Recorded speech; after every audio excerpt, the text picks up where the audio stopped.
Late Shri Pankaj Sharma ji की याद में आज ये इवेंट रखा गया है और मेरी खुशनसीबी है कि इस इवेंट में मुझे बुलाया गया। कल ही हम लोग चुनावों की जो एक व्यस्तता थी उससे हम फ्री हुए और आज सुबह शैलेंद्र जी का फ़ोन आया था, तो मेरा पहला जवाब तो ये था कि मैं बहुत थक गई हूँ, मैं नहीं आ पाऊँगी ऑनेस्टली। लेकिन फिर मुझे स्पोर्ट्स के प्रति आप लोगों का जो एक डिसिप्लिन है, क्योंकि जब भी मैं वॉक पे जाती हूँ, मैं बिल्कुल भी डिसिप्लिन नहीं हूँ, लेकिन जब भी मैं वॉक पे जाती हूँ मैं देखती हूँ बच्चे लड़के हमेशा यहाँ वॉलीबॉल खेल रहे होते हैं, गर्ल्स भी यहाँ पे वॉलीबॉल खेल रही होती है। तो अगर मैं कहूँ कि स्पोर्ट्स का दूसरा नाम डिसिप्लिन है, स्पोर्ट्स का दूसरा नाम पेशेंस परसिवरेंस है, तो गलत नहीं होगा। और यही रीजन था कि मैंने शैलेंद्र जी को हाँ कहा कि मैं चाहे थोड़ी देर के लिए ही आऊंगी, पर मैं आऊंगी जरूर।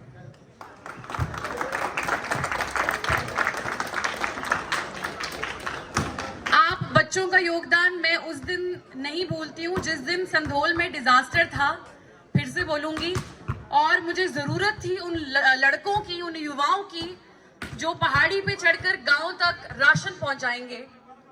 मैंने उस दिन भी उन लड़कों को सम्मानित किया था, लेकिन सम्मान बहुत छोटी चीज है, बार बार याद करना उस चीज को बड़ी चीज मैं मानती हूँ। तो आज जब यहाँ पे मुझे चांस मिला है, तो वो जितने भी लड़के थे यहाँ पे हैं नहीं है डजंट मैटर, आप लोगों को मेरा सल्यूट है। लोग भूखे थे, वहां पे डिपो बह गए थे, आप लड़के अपनी पीठ पर उस सारे के सारे राशन को आप लोग चढ़ा के लेके गए हैं और एक बारी भी लड़कों की सांस नहीं फूली है। तो स्पोर्ट्स का मतलब सिर्फ अपनी लेजर के लिए नहीं होता, अपनी एक्टिविटी नहीं होता। स्पोर्ट्स तब तक मुकम्मल नहीं होता जब तक वो समाज के काम नहीं आता, सोसाइटी के डेवलपमेंट के काम नहीं आता। संधोल में जब भी स्पोर्ट्स की बात होती है, जितने भी माता पिता वर्ग हैं यहाँ पे, स्पेशली पिता मुझे ज्यादा दिख रहे हैं आज, ये अपने लड़कों के भविष्य के लिए चिंतित है, ड्रग्स की समस्या को लेकर चिंतित है। बात चले और ड्रग्स की बात ना चले, युवा की बात चले और ड्रग्स की बात ना चले, तो फिर चीटिंग हो जाएगी। बहुत सारे लड़के हैं, बहुत सारी लड़कियां हैं, चाहे वो गवर्नमेंट स्कूल है, चाहे वो केवी है, बहुत से स्कूल्स हैं, वो ऐसे ऐसे लोगों के इन्फ्लुएंस में आ जाते हैं ना चाहते हुए भी, जो लोग उनको ड्रग्स जैसी चीज में धकेल देते हैं। और एक बार धक्का देना आसान होता है, उसके बाद अपने आप वो प्रोसेस है वो चलती रहेगी। वो लड़का अपनी परिवार को ना ही सिर्फ उस समस्या में डालेगा, बल्कि अपनी बची हुई जिंदगी को भी तबाह कर देगा। हम लोग पुलिस पे कहीं ना कहीं बात करते कि पुलिस को अपना काम करना चाहिए ड्रग्स को लेके। पुलिस का काम क्या है? पुलिस का काम है, आज हमने किलो चरस पकड़ ली, आज हमने 2 किलो चरस पकड़ ली, अखबार में नाम आ जाता है, वो लड़के ऐसे बैठे होते हैं।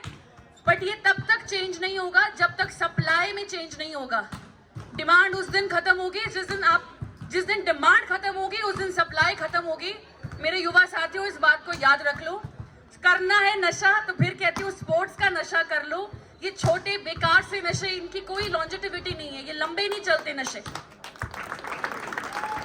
फायदा बताती हूँ। हमारे समाज में प्रॉब्लम है, स्पोर्ट्स को एक ऐसी फिजूल एक्टिविटी माना गया है।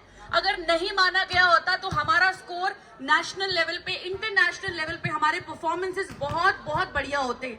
आज ओलंपिक में 100 मेडल्स आते हैं, हर एक नेता, हर एक ऑफिसर, हर एक व्यक्ति अपना फोटो लगा देता है, हम भी कर देते हैं। मुबारक हो भाई, भारत को 100 मेडल्स आ गए, इतने ब्रॉन्ज आ गए, इतने गोल्ड आ गए। प्रॉब्लम हमारे समाज की सोच में है। हमारे पेरेंट्स, हमारे टीचर्स, हमारी सोसाइटी ने ये बता दिया कि पढ़ाई लिखाई ज्यादा जरूरी है और स्पोर्ट्स कुछ नहीं होता। वो वाली बात है ना कि all play makes Jack a dull boy, but ऐसा नहीं हो सकता। जरूरी है, स्पोर्ट्स भी इंपॉर्टेंट है और एजुकेशन भी इंपॉर्टेंट है।